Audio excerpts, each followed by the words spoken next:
ටිකක් තුනක් යට වෙලා තිබ්බා. අයියෝ. ඔය එක පවුලෙම ටික හිටියේ. සර්ප දෙකක් නැස් කවන්නේ. සර්ප දෙක නැතු ගන්න.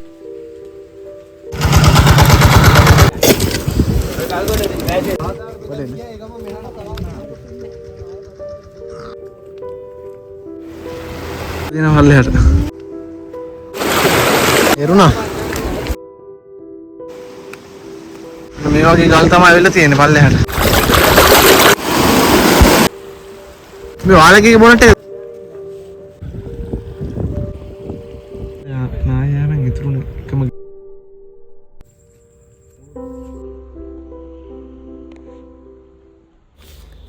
සුබ දවසක් ඔයාලා හැමෝටම. මේ ඔයාලට පේන්නේ යහන්ගල. උඩුදුම්බරත් හසලක උඩවෙලත් ආසන්න තමා මේ යහන්ගල පිහිටලා තියෙන්නේ. මේ යහන්ගලට අවුරුදු 5000කට වැඩි ඉතිහාසයක් තියෙනවා. ඒත් අද වෙනකොට යහන්ගල කන්ද ගැන හැමෝම ආපහු කතා කරන්න පටන් අරගෙන තියෙනවා. ඒ මොකද කියනවා නම් යහන්ගල කන්දේ පසුගියදා ඇති වූ විශාල නායෑම නිසා. මේ නායෑම නිසා යහන්ගල කඳු පාමුල තිබූ නෙළුම්මල ගම්මානය සම්පූර්ණයෙන් පස්සට සැඟවී ගියා. අද අපි යන්නේ මේ පස්සට සැඟවුණු නෙළුම්මල ගම්මානය බලන්න.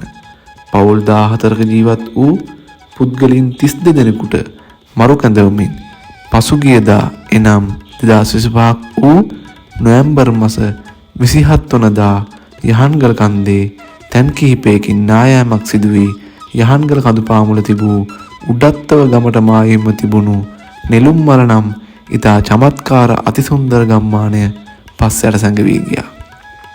දවස 2025 නොවැම්බර් 27. එදා සහ ඊට පෙර දින කිසිදු අනුකම්පාවකින් තොරව වර්ෂාව මුළු ශ්‍රී ලංකාවටම ඇදහැළුණා. යහන්ගලට සහ නෙළුම්මල ගම්මානටත් එම වර්ෂාව උදෑසන සිටම දැඩි ලෙස පතිත වුණා. වෙනදාට වඩා වැස්සේ වෙනසක් දුටු ඇතැම් ගම්වාසීන් ඒ බව තමන්ගේ ඥාති හිත මිත්‍රාදීන්ට කියන්නට වුණා. නෙළුම්මල ගම්මානයේ සිටි එක් තරුණයෙක් විශ්වවිද්‍යාලයේ සිටින තම සහෝදරයාට එදා උදෑසන කියා සිටියේ අද නම් වැස්ස සැරයි වෙනදා වගේ නෙවෙයි. ගේ ඇතුළට වතුර පාරකුත් ආවා. දැන් නම් ඒ වතුර පාර අපි වෙන හතකට හැරෙව්වා යනුවෙනි. යහන්ගලේ ඉතිහාසය ගැන ගම්වැසියන් ප්‍රකාශ කරන කරුණු කිහිපයක් මේ. යහන්ගල ශ්‍රී ලංකාවේ තවත් විශේෂ පෞරාණික ස්ථානයක් ලෙස හැඳින්වේ. බැලු බැල්මට එය සාරවත් කෙත්වතු ඇලදොල සහ ගස්වලින් පිරුණු සුන්දර ප්‍රදේශයක් බව ඔබට තේරුම් ගත හැකිය. ජනප්‍රවාදයේ සඳහන් වන්නේ එය මහා රාවණාගේ වසර 5000ක් පැරණි ඉතිහාසය සමග ඉතා සමීප සම්බන්ධතාවයක් ඇති බවයි. කරුණු ගවේෂණය කිරීමේදී යහන්ගල පිළිබඳ බොහෝ කතා ගොඩනගී ඇති බව හෙළිවිය හැකිය. මෙම ස්ථානය ගලේ බණ්ඩාර දෙවියන්ගේ ස්ථානයක් විය. වසර 5000ක සත්‍ය ඉතිහාසය පිළිබඳ බොහෝ සාක්ෂි තවමත් අදටත් සංරක්ෂණය කර බව ඇති බව සත්‍යයකි. මෙම ස්ථානය උඩවෙල හා උඩුදුම්බර හරහා ළඟා විය හැකිය. යහන්ගල කන්දේ මැදට පහළින් ඇති කුඹුර ගලේ බණ්ඩාර දෙවියන්ගේ රැකවරණය යටතේ ඇති කුඹුර බව ගම්වැසියන් පවසයි. යහන්ගල ලෙස මෙම පර්වතය හැඳින්වීමට විශේෂ හේතු තිබේ. එක් දෙයක් නම් මහා රාවණා රජුගේ දේහය මෙම යහන්ගලෙහි ආරක්ෂිතව තැන්පත් කර ඇති බව කියන නිසාය. තවත් එක් දෙයක් නම් මහා රාවණා රජුගේ ආයුධ සහ සන්නාහා මෙහි තැන්පත් කර ඇති නිසා පුරාණ නම යහන්ගල ලෙස හැඳින්වුවා ඇත. මෙම ගලෙහි හැඩය සහ එහි වම් පැත්තේ ඇඳි කතු වැටිය ඇඳක හැඩය ඇති බැවින් ජනප්‍රවාදයේ එය යහන්ගල ලෙස හැඳින්වේ. කෙසේ වෙතත් පුරාවෘත්තේ තවත් අද්විතීය කරුණක් නම් රාවණා රජු සීතා ගෙනවිත් මෙම යහන්ගලෙහි සඟවා තිබූ ඇති බවයි. කෙසේ වෙතත් පුරාවෘත්තේ තවත් අද්විතීය කරුණක් නම් රාවණා රජු සීතා ගෙනවිත් මෙම යහන්ගලෙහි සඟවා තිබූ බවයි. රාවණා රජුගේ ආයුධ සහ සන්නාහා මෙම යහන්ගලයේ ගබඩා කර ඇති බව පුරාවෘත්තේ සඳහන් වන්නේ නම් අනෙක් කරුණ නම් මෙම යහන්ගල ගුහාවේ ආයුධ ගබඩා කර තිබීම විශාල ගුහාවක් ඇති බවට සාක්ෂියකි. මෙහි ගුහාවක් ඇති බව සත්‍යයකි. මෙහි ඇති පර්වතයේ දෙස ඉතා ප්‍රවේශයෙන් බැලීමෙන් එය දැකගත හැකි බව සත්‍යයකි. තවත් සුවිශේෂී කරුණක් නම් මෙම පර්වතයට පහළින් ඔබ ප්‍රවේශයෙන් බැලුවොත් එක් එක් කළුගල් කුට්ටිය අනෙක මත තබා ඇති ආකාරය ඔබට දැකගත හැකිය.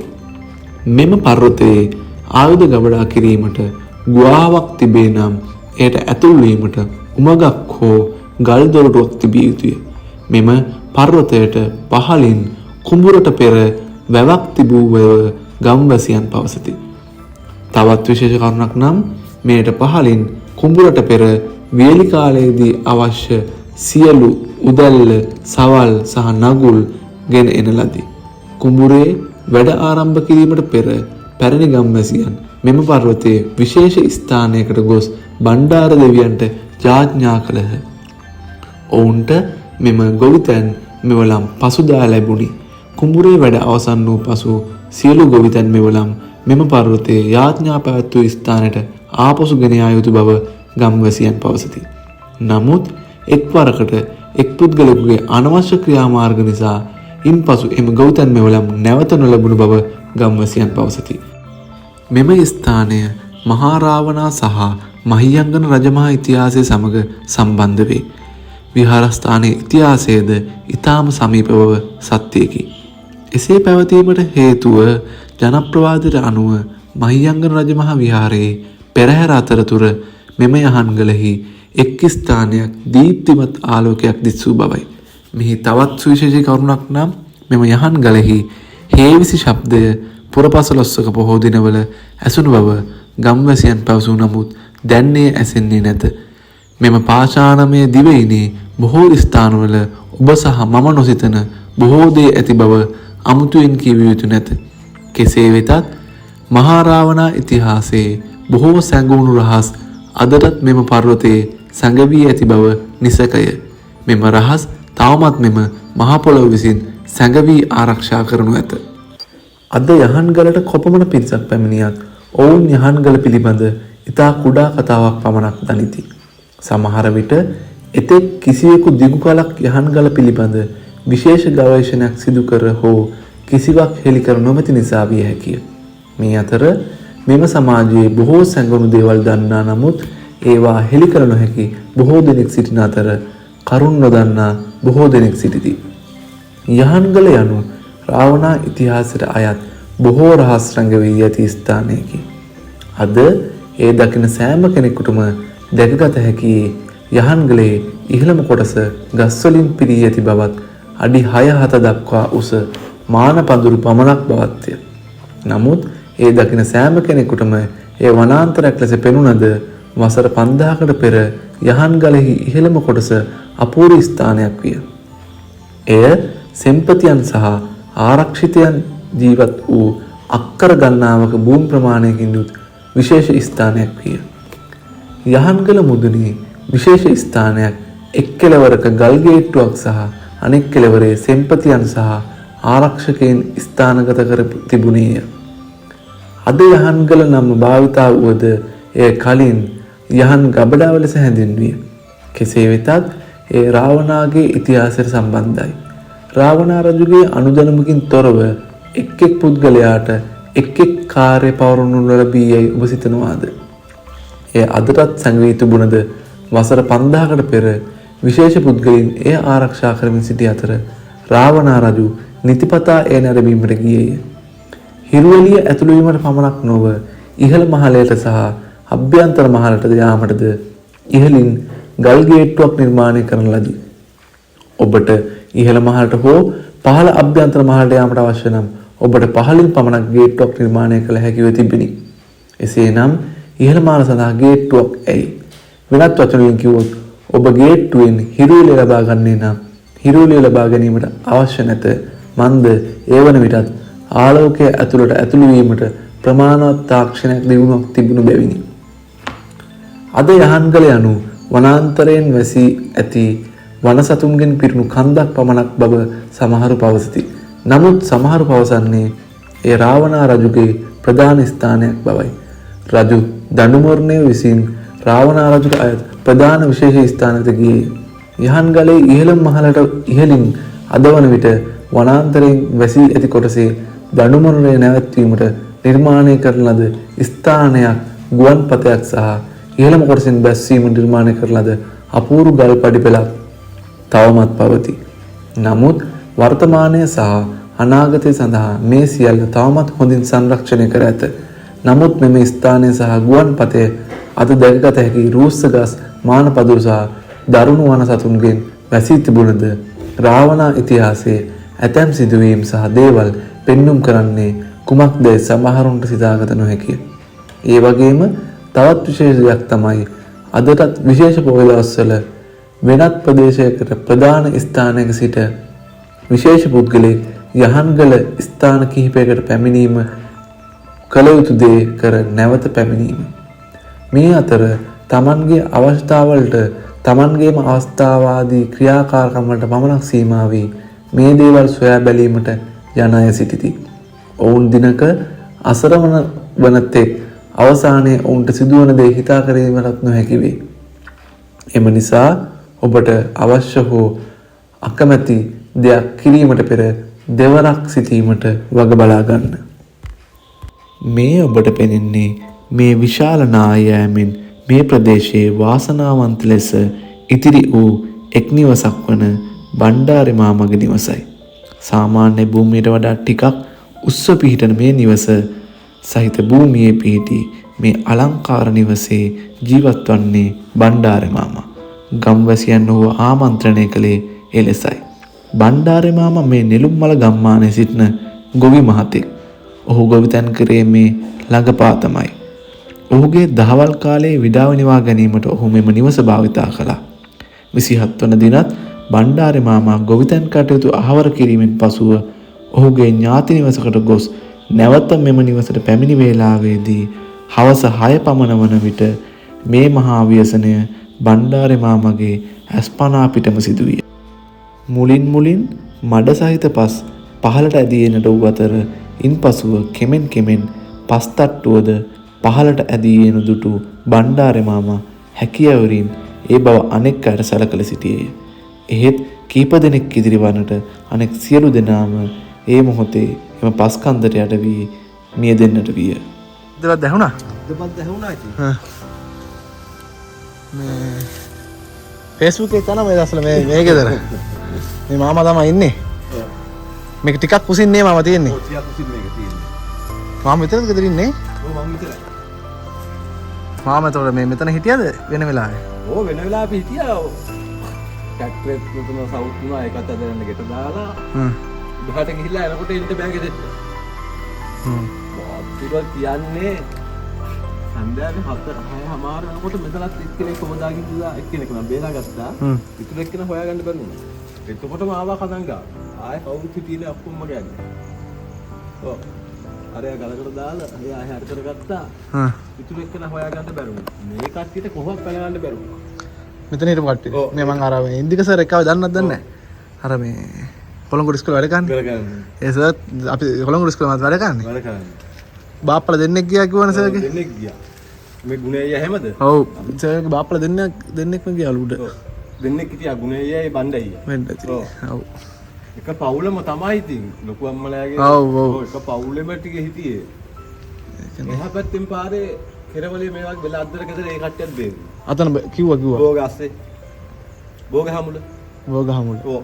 ගේට් ආයෙත් අලාබාන යන්නේ වහල කඩා වැටිලා ඉවුවා මේ ඔක්කොම ගියා. ගියාට කට්ටිය ඔක්කොම බේරුවා. අන්න ඒකයි. මාමාට කන්න බන්න මේ දවස් ටික මොකද? ඔයත් මම නම් ඉතින් නංගිලා දිහාටත් යනවා පෙට්‍රෝල් වෙමුත් කනවා. එහෙමද? ඔව්. පවුල් 10 15ක් ගියා යන්නද නේ? ඔව් 8 9 15ක් ගියා. නැත්නම් 16ක් ගියා. ඔව්. සල්ලි තිබ්බා හොඳ ලස්සන. ඔව්. ඒ තුනත් ඉතින් ගම්මිස් දෝනි එකකින් ගත්තනේ 17ක් කිව්වා. ඔව්. වීනම් ගත්තේ නැහැ මේ ගේ ටිකක් මේ පොල් ගස් තියෙන තැන ගේ ටිකක් ගත්තා. ඔච්චරයි. එතන ගත්තා කිව්වා වීන්ති 25. එච්චරයි. බයිසිකල් එහෙම නා ඔක්කොම ගත්තා. මෙතන බයිසිකලයි බයිසිකල් තුනක් යට වෙලා තිබ්බා. ටැක්ටරෙත් ඉතින් ගොඩ ගත්තා. ටැක්ටරෙත් ඉතින් වැඩක් නැහැ බොරොත්. ටැක්ටරෙත් කියන්නේ මේ මාමලට අර සර්ලගේ නේ? සර්ලගේ ඔව්. ඔව් ඒ කට්ටියගේ. කිව්වා ගත්තා කියලා. ටැට්‍රේ කෙල්ල ඇවිල්ලා ගත්තා. කෑල්ලුත් මෙතනක් තිබ්බම දැන් බොනට් එකද කොහෙද? බොනට් එක තේරෙන්නේ තුනයි. තේරෙන්නේ තැඹිලා එහෙම මේ වෙලා තියෙන්නේ. ඒකනේ වැඩි. ඔය 24 ඔව්. කුලඟයි ගස්සා. නැත්තම් මේ දෙගලහයි කුඹුරු ඔක්කොම තිබ්බේ. මෙතනින් පල්ලයක් කුඹුරු නෙමෙයි ඔක්කොම කුඹුරු ආය. අර ගස්සටියෙන් මෙහාටම කුඹුරු ඒකට තියෙන්නේ. ඔව් මේ ඉස්සරලගේ නේ. ඕ ගස්සටියෙන් මෙහාට. කිව්වා. ඒ මේසෙන් ගස්සා අපීක. ඒ උඩ තිබ්බ ගස් ඔක්කොම. උඩ තියෙන ගස් ඔක්කොම ආයි වතුරත් ගස් තිබුණා. තිබුණාට එච්චර නෑ උඩ තිබ්බ ගස් තමයි වැඩිපුරම උඩු කොට ආවේ. විශාල ගස්. වතුර ඉතින් ඔය කිතුල් දෙල් කොස් ගස් පුවක් ගස් පොල් ගස් ඕවා තමයි වතුර වලින් ආවේ. මේ මෙතනත් ඇවිල්ලා මේ රැලිකාල් තියෙන පොල් ගහක් නේ. පොල් ගහක් මෙතන නේ මේක. අන්න ඒකනේ.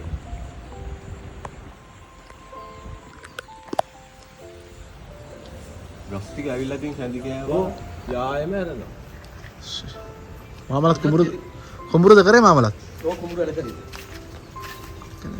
අදත් හෙලිකොප්ටර් වල 3-4 පාරක් ගියා මොකද කියා කරයිද? දන්නේ නැහැ ඉතින් නේද මේවා හිතන්න කොහොමද පස් අයින් කරන්න කියලා මේ. ඔව්. යා. මේ මිනිස්සු මගාරින්ද කියයිද? බණ්ඩාර මාමත් එක්ක සිදු කළ කතා බහෙන් පස්සේ අපි යන්නේ නෙළුම්මල ගම්මානයේ නායෑමෙන් ඉතිරි වූ අනෙක් නිවාසය ආසන්නයටයි. එම නිවස මේ බණ්ඩාර මාමගේ නිවසට ප්‍රතිවිරුද්ධ පැත්තේ පිහිටා ඇත. එය මෙම නිවසට වඩා යහන්ගලට ආසන්නයේ තිබූ නිවසකි. නායෑමෙන් හාස්කමක්සේ ඉතිරි වූ හරිම නිවස එම නිවස වන බවයි ගම්මුන්ගේ මතය. එහි රැඳී සිටියේ මවක් සහ දුවක්ය. ඔවුන් දෙදෙනාද මෙම ව්‍යසනය සියසින් දැක දැක එම නිවස තුළම රැය පහන් කළේය. බුදුගුණ මෙනෙහි කරමින් ඉතා අමිහිරි රාත්‍රියක් ඔවුන් දෙදෙනා ගෙවා දැමුවේය. තමන්ගේ ජීවිතයේ අමිහිරිම දිනය එදින බවට පත්විය. නිවස ආසන්නයටම අපට ළඟාවීම නොහැකි විය. ඒ ආශ්‍රිතව පස්වල තිබූ එරෙන ස්වභාවය නිසා එම ගමන තරමක් අපහසු විය. මෙන්න මේකේ තමයි උඩත්තව නෙළුම්මල නායෑමෙන් ඉතුරු එකම ගෙදර. ගෙවල් දෙකක් විතර මේකක් මේ හාස්කඩම් වගේ ඉතුරු ගෙදර. දෙපැත්තෙන්ම නාය ගිහිලා තියෙනවා. ඒක විතරක් ඉතුරුලා තියෙනවා. මම ඉස්සෙල්ලා තව පෙන්නු ඒකයි මේකයි. ඔක්කොම කුඹුරු තිබිලා තියෙන දැන් ඔක්කොම මේ කොට ඇවිල්ලා මේ පස්ස ඇවිල්ලා පිරලා තියෙනවා. මේ ඔබට දිස්වන්නේ නෙළුම්මල ගම්මානට පිවිසෙන මාර්ගයයි. එහිදී ඔබට මේ පෙනෙන ඔය මීට වඩා අඩි 15ක් පමණ ගැඹුරින් ගලා යන්නට විය.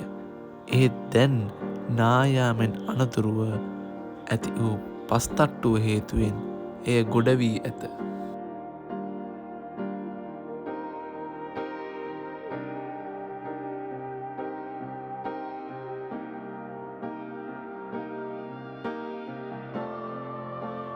මේ ඔබට පෙනෙන්නේ නායෑමෙන් විනාශ වූ නිවාසවල තිබූ බඩු භාණ්ඩ හා නිවාස කොටස් එක් තැනකට එක් රැස් වී ඇති ආකාරය.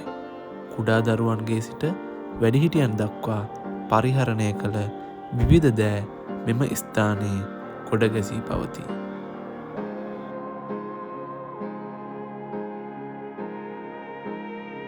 මේ ඔබ දකින්නේ නායාම්බෙන් පසු ගොඩගත් ට්‍රැක්ටරයක් සහ යතුරුපැදියක්. නායෑමෙන් අනතුරුව ගොඩගත් මලසිරුරු පමුණුපුර ප්‍රාථමික විද්‍යාලයේ මහජන ගෞරවය දැක්වීමට තැන්පත් කිරීමෙන් පසුව මෙම භූමියේ මිහිදන් කළේය.